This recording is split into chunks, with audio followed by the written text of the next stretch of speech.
One of the things that is important to prevent, because once the cat is out of the bag, it's very difficult to get it back in, is the rewriting of history anytime that we can. And when it comes to the last couple of years, the pandemic, the Trump administration, etc., we've been covering it all closely with you with no interruption. And so it gives us sort of this perspective where we can remember what things were like last year or 2 years ago when the right tries to rewrite history for political advantage or whatever the case may be. Now, this is a politically biased show in the sense that this might come as a shock to some of you, which is a problem, but this is not a news reporting show.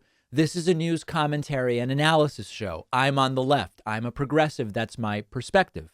But one of the things that I always try to do, or try not to do, depending on your perspective, is I don't want to toss the political football back and forth on issues that are not really worthy of that. And you know that on debt and deficit, I don't play into the debt and deficit games that both Republicans and Democrats play, but Republicans play it more for sure because they're the ones who claim to be the party of fiscal responsibility as they define it.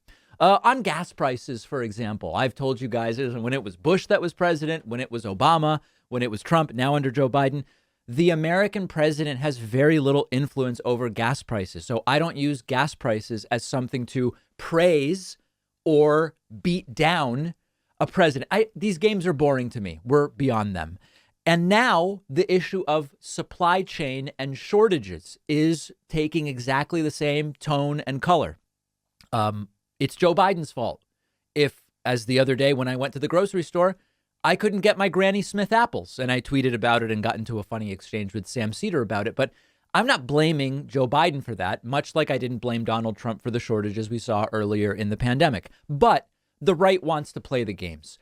And Tom, not only is the right now blaming Joe Biden for everything that's going on and saying, well, we have shortages because Secretary of Transportation Pete Buttigieg was on paternity leave.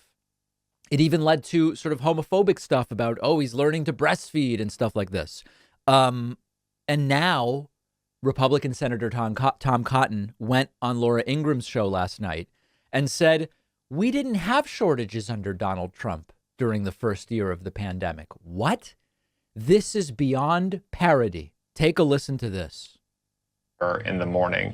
We've had this pandemic for 2 years, Laura. I don't remember inflation or supply chain shortages or labor shortages that we've seen this year in the first year of the pandemic. What changed? Joe Biden and the Democrats took power in January. Can you imagine? Can you imagine? So, labor shortages. Well, that's very, very silly. During the vast majority of Trump's presidency during the pandemic, things were shut down.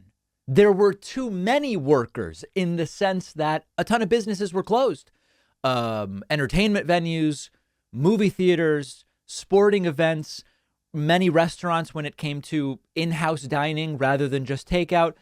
The situation was completely different. That's why there weren't so-called labor shortages under Trump. Now, whether they are even really shortages now, I think that that's actually the wrong term for them, but that's very silly. But he's saying there weren't supply chain issues. Do you guys remember toilet paper under Donald Trump? You couldn't find toilet paper. When it came back in stock, there were limits. No, one package per person. You can't get 2 packages of toilet paper under Trump. Was I blaming Trump for that? Of course not. It had nothing to do with Trump. There were no N95 masks available. There were no KN95 masks available. People were desperate to get those surgical masks. You couldn't get hand sanitizer. Couldn't find sanitizing wipes on Amazon. Your local CVS couldn't find it. The Lysol and other sprays. I wanted to get rubbing alcohol. Sold out everywhere. I ended up ordering a 2-pack from like Target online or something like that. There were no canned foods. You'd go to the grocery store. Not only was the grocery store packed with lines waiting outside, you couldn't find canned soup. You couldn't find black beans. You couldn't find pinto beans. You couldn't find kidney beans. You couldn't find cannellini beans. You couldn't find refried beans. You couldn't find spicy refried beans. You couldn't find fava beans. Okay, I could go on. I'm big on beans, as you can tell. The dry pasta section, empty. No spaghetti, no ziti, no penne, no gnocchi, no pappardelle, no rotini, linguine, angel hair, cavatappi, tagliatelle, fusilli, macaroni, farfalle, conchiglie. You couldn't find lasagna noodles, guys. Lasagna noodles. I was trying to make lasagna, couldn't find them. Costco was limiting how much meat you could buy. Meat was being rationed, folks.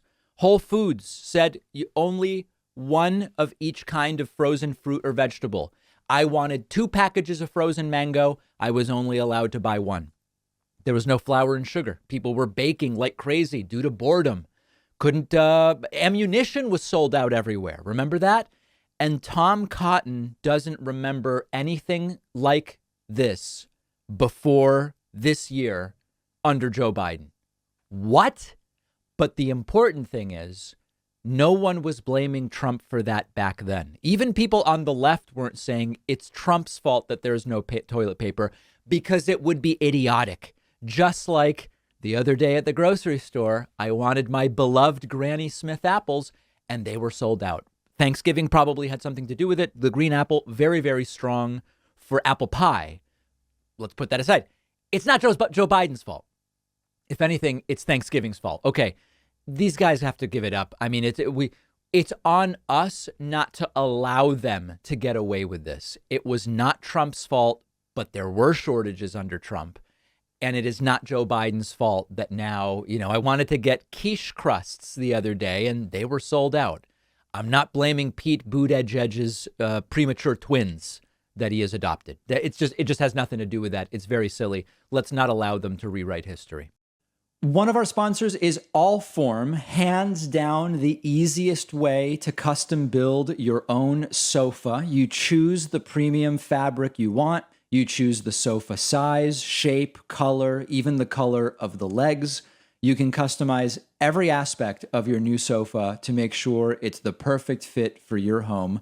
I got my first Allform sofa a year ago. I just got a second one, which is really exciting. These really are the sofas I would have bought for my home. Even if Allform was not a sponsor, you really can't beat the quality, the modern minimal design. The sofas are spill, stain, and scratch proof. You can buy one piece and start with that, and then buy more seats and accessories to add on later. Shipping is fast and free. You get 100 days to decide if you want to keep the sofa. It comes with a forever warranty, and you'll get 20% off when you go to allform.com/Pacman. The link is right underneath this video.